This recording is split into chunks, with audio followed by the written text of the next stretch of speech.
Aquarius, hello. Ito yung December reading mo. So, alamin natin ano ba tong mga paparating sa'yo nitong kabuuan ng December. So, Aquarius, kung nagugustuhan mo tong mga readings ko, please don't forget to subscribe sa aking YouTube at pa-like and follow na rin yung aking Facebook, Instagram, TikTok. Send ka lang ng private message sa aking FB page kung gusto mo mag-inquire or book about personal readings. So, yung link at details, hanapin nyo lang, ilalagay ko sa description. And also about personal reading, guys, huwag kayong mag-comment kung talagang gusto nyong mag-inquire or mag-book diretsong private messages. Kasi hindi po ako magre-reply sa mga comments nyo. Okay? Kasi ako, nag-entertain lang ako ng mga personal readings via private message. At Aquarius, hindi ito for sure magre-resonate sa lahat. So, pwedeng iba makarelate, yung iba hindi. Kunin nyo lang ano yung tumutugma sa inyo kasi hindi naman ito personal reading. At saka yung mga ganitong klaseng readings, tarot oracle readings, wala namang guarantee na ito ay totoo or magkakatotoo. So, gawin nyo lang itong guide. So, Aquarius, ibibigay ko yung lucky day, lucky numbers mo. So, i-ready mo yung panulat mo. Kasi hindi ko na ito uulitin. Pwede mo namang i-pause o i-rewind kung masyadong mabilis yung pagsasalita ko. Okay?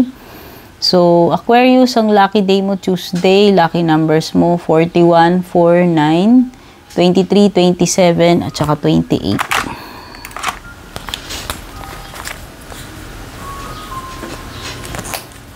Okay. Kunin muna natin yung overall energy ninyo, Aquarius, ngayong kabuuan ng December.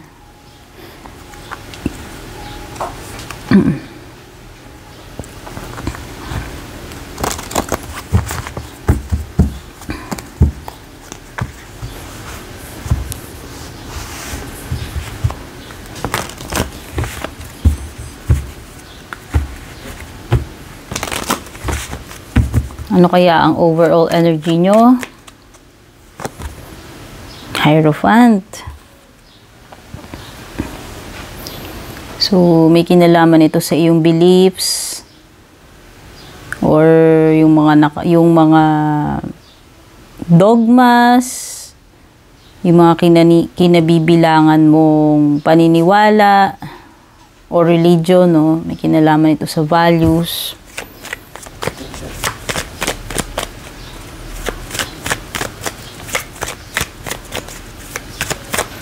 So, itong Hierophant sometimes indicates kapag may nangangailangan ka ng guidance or advice, no? Something na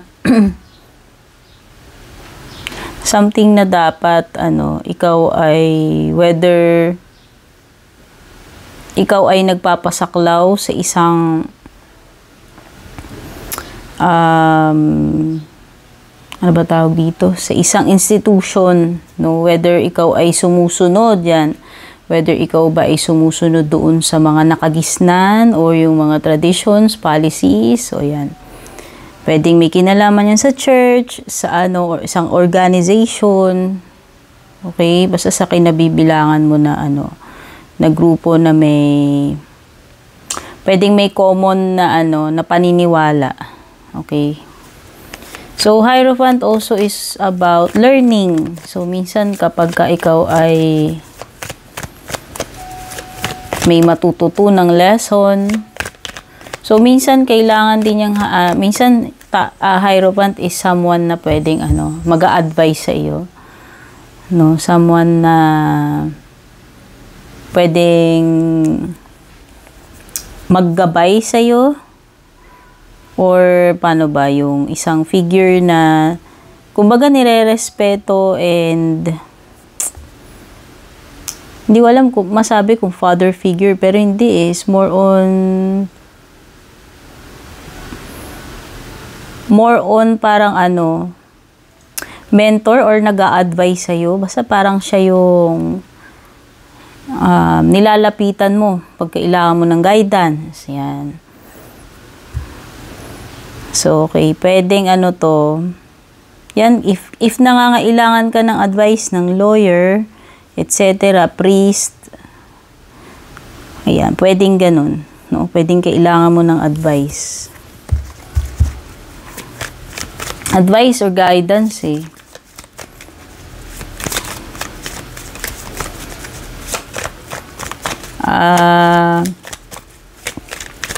Tingnan muna natin, Aquarius, ano pa yung possible na magiging challenge sa iyo. Tingnan muna natin. Okay, challenge mo. So, pwede may air sign or Taurus dito, ano? Air sign or Taurus. Ikaw lang ito. Yung pwedeng you are dealing with the same air sign. So, pwedeng yan. Pwedeng siya yung challenge mo. Kung may nakakadeal ka man nakapareho mong Gemini, Libra, or Aquarius. Ang nafe-feel ko dito is may mga bagay, Aquarius, na hindi mo pwedeng madaliin. Parang kailangan mong sumunod sa tamang proseso. Ayan, kasi katabi niya pa yung Hierophant. So, parang may kinalaman sa structure nga eh. Sa kung paano ka, nag-a-abide or sumusunod. Or paano mo binavalue or pinaniniwalaan yung mga rules na yan. Kasi parang dito, may tendency ka na parang magiging impulsive ka about something, pero ito ay something na hindi mo pwedeng madaliin eh. Yun yung nafe-feel ko. Kasi parang may sinusunod na dito. Parang may sinusunod na tradition. Yun yung nafe-feel ko. Okay? So, ito yung challenge mo kasi, yung Knight of Swords. So, siguro, kahit na minsan ayaw mo nang sumunod doon sa mga sinasabi nila, yung mga nakasanayan, nakagawian, yung tradisyon, pero mukhang wala kang choice. Kailangan mo talaga sumunod doon. No? Ayan.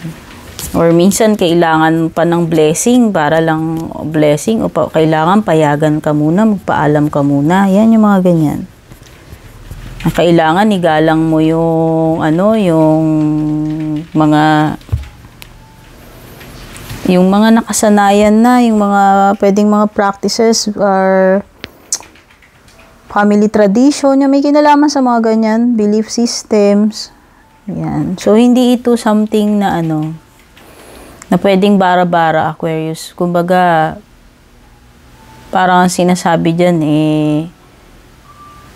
minsan ayaw mo nang sumunod doon sa mga na yun, yung mga belief systems, pero parang kailangan. Parang yun yung yun yung proseso, yun yung tamang way. Parang yun yung sinasabi. Kailangan mong sumunod. Yan. Halimbawa, may mga sobrang traditional na family. Example lang ito.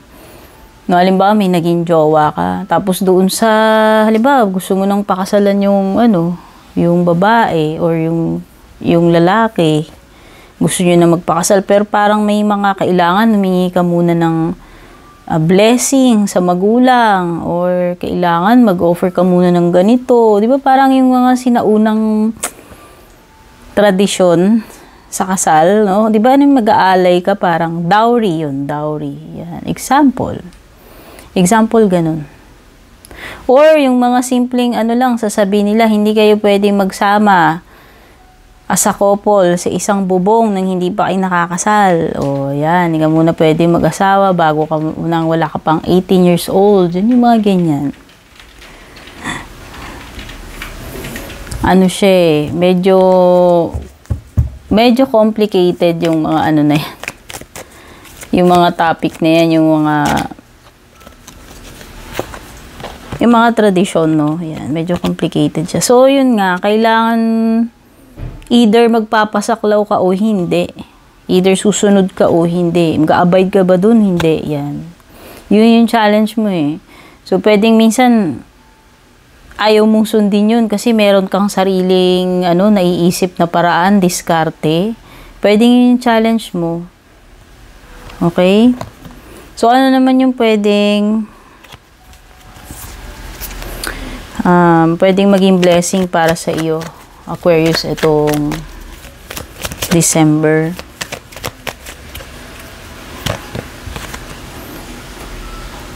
Nakikita ko rin dito parang pwedeng may kinalaman sa marriage. Munti ko nang banggitin. Unti ko nang makalimutan banggitin. Okay, so dito para kasing nagra-rush ka na. O pwedeng gusto mo na kaagad magpakasal. Pero parang yung overall energy dito hindi pa. No? Halimbawa, di ba may mga pamahiin, sabi nila, bawal daw sa family yung may sunod-sunod yata ikakasal sa isang taon. Hindi ko alam kung tama ako, correct nyo ako ha. Di ba parang may mga ganong paniniwala? Or halimbawa, bawal isuot yung wedding gown. No? Bawal isukat-sukat pala yan. Bawal isukat-sukat. Yun yung mga ganon. So, yung magiging blessing sa'yo is High Priestess. So, pwedeng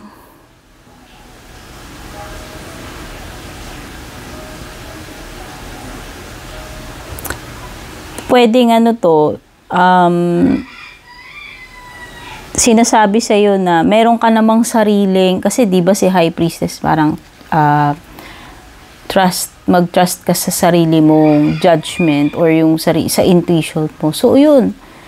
Pwede nga blessing mo naman dito, kahit ba sabihin nila, ganyan, bawal yung ganito, o kailangan ganito, ganyan. Meron ka namang sariling pakiramdam. No? Sa kung ano yung nafe-feel mo na pinaka tama. Diba? O yun. Ito yung blessing mo. So, meron kang discernment. Kumbaga, meron kang sariling judgment. Gamitin mo yung best judgment mo. O gamitin mo intuition mo, yung nararamdaman mo tungkol dun sa bagay o sitwasyon na yun. So, yun naman yung blessing mo dito. Kumbaga, meron ka namang sariling bait, kumbaga, no? Meron ka namang sariling bait. At yun yung magagamit mo. Okay, yun na yung pinagbabasehan mo or yung pinaka-guide mo dito sa sitwasyon mo.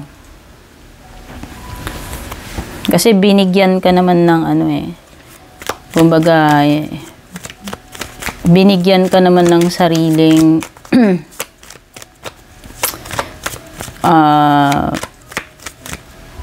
pag-iisip or pananaw, iba naman yung sa iyo. Iba yung, halimbawa, may intuition ka. So, gift mo yun Okay? Isa yan sa, kumbaga, magagamit mo yun dito sa sitwasyon mo. Kasi ang sinasabi ni High Priestess dito, pakiramdaman mong mabuti. No? Yun. Kumbaga, kung ano yung pakiramdam mo, yun ang sundin mo. Yun yung sinasabi ni High Priestess. Yun naman yung blessing mo. So, kung sure ka naman, alam mo na ito talaga yung feeling mo tama para sa'yo, sitwasyon mo. So, yun. Mag-rely ka dun sa sa intuition mo. So, ano naman yung next para sa iyo? Okay. You have the Magician. So, anytime pwede mong gawin yung gusto mo actually. Meron kang, kakayahan na baguhin yung sitwasyon mo. Meron kang kakayahan to create. Ayan, di ba si Magician, alchemy, kaya niyang i-transform yung isang bagay, yung isang sitwasyon. Yun yung message ni Magician sa'yo So, any moment, anytime, pwede mong kumbaga, may magagawa ka. May magagawa ka dito sa sitwasyon mo. Pwede mong i-transform. O, diba? O, yun yung sinasabi ni Magician. Yun yung next na gagawin mo. So, sa tingin ko, talaga.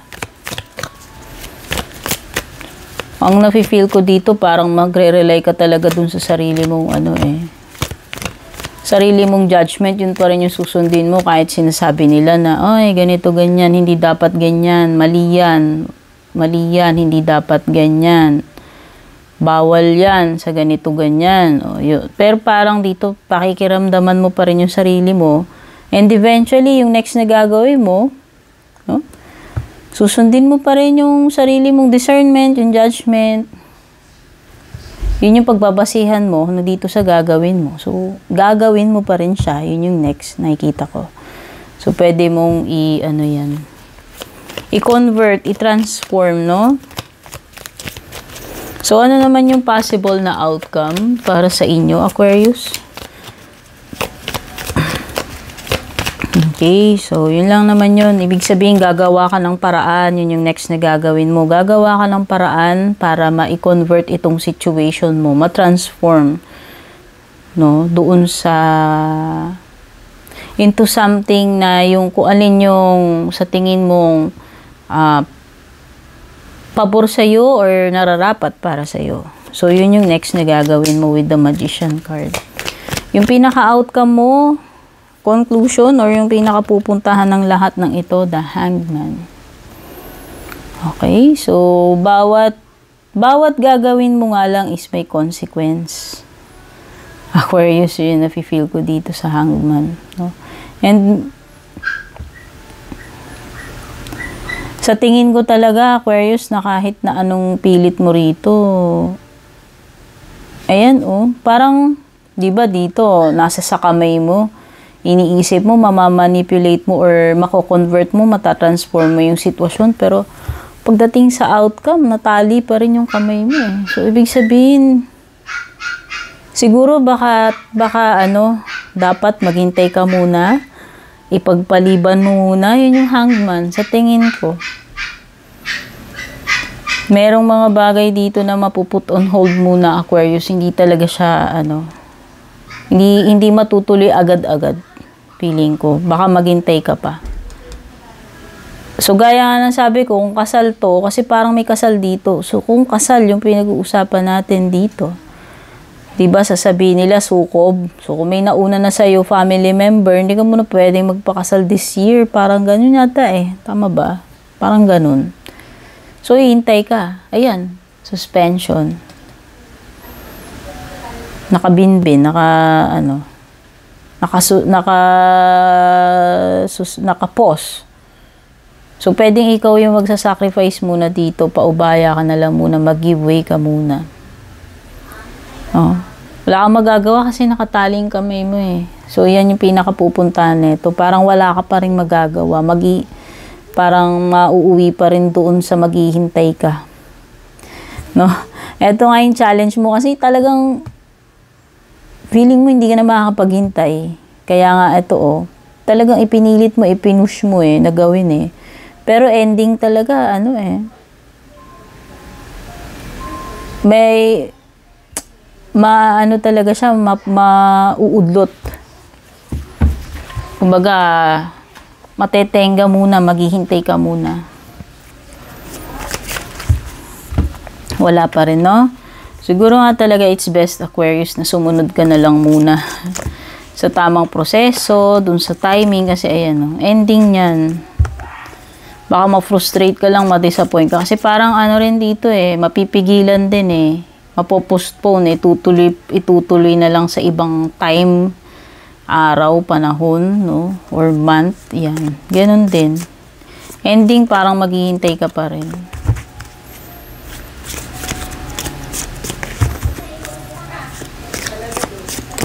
So, tignan muna natin ano pa yung ibang pwedeng paparating sa'yo first week, second week, third week, and fourth week.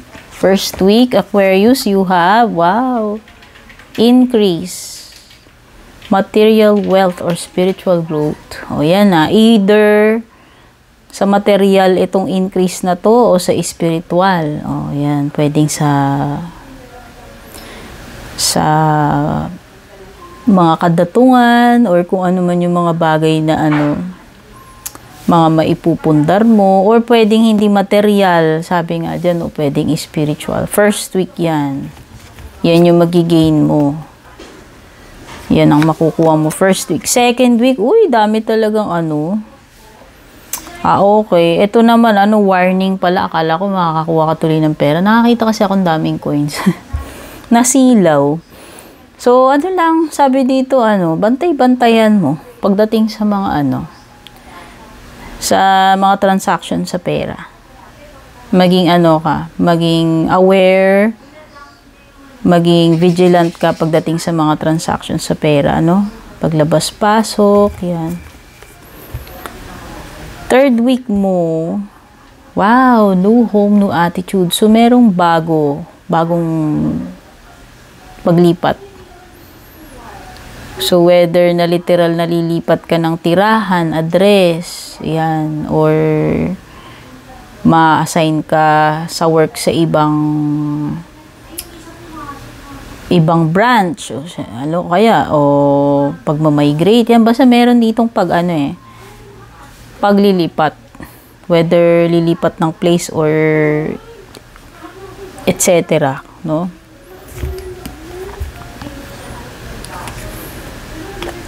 Halimbawa, yun nga, pwedeng lilipat ng company, pwedeng lilipat ng romantic or business partnership, pwedeng mag-abroad, yan, yung mga tipong lilipat ka sa bagong environment. Yan, bagong environment, bagong simula, bagong pakikisama, bagong kapaligiran, yan.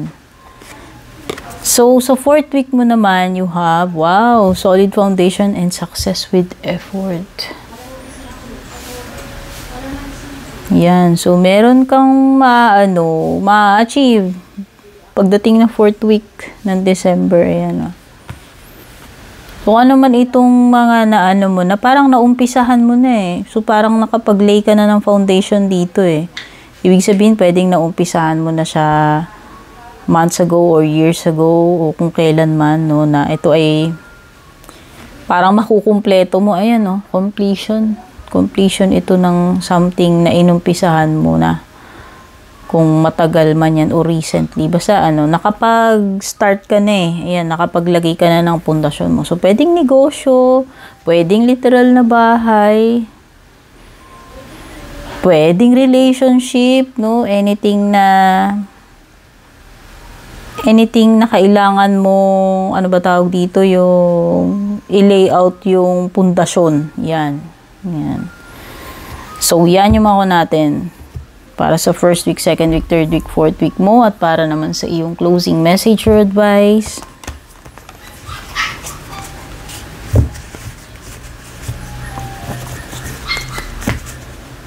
Ay, ano ba to? Sorry, bali-baliktad na yung baraha ko. Natumba, ayan. Closing message or advice mo naman ngayong December.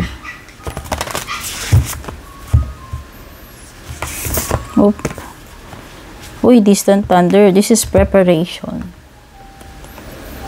Okay, parang ina-urge ka nitong card na ito na malayo pa lang o parang na-anticipate mo na may paparating, so dapat mag-prepare ka na. Okay, kung kailangan mong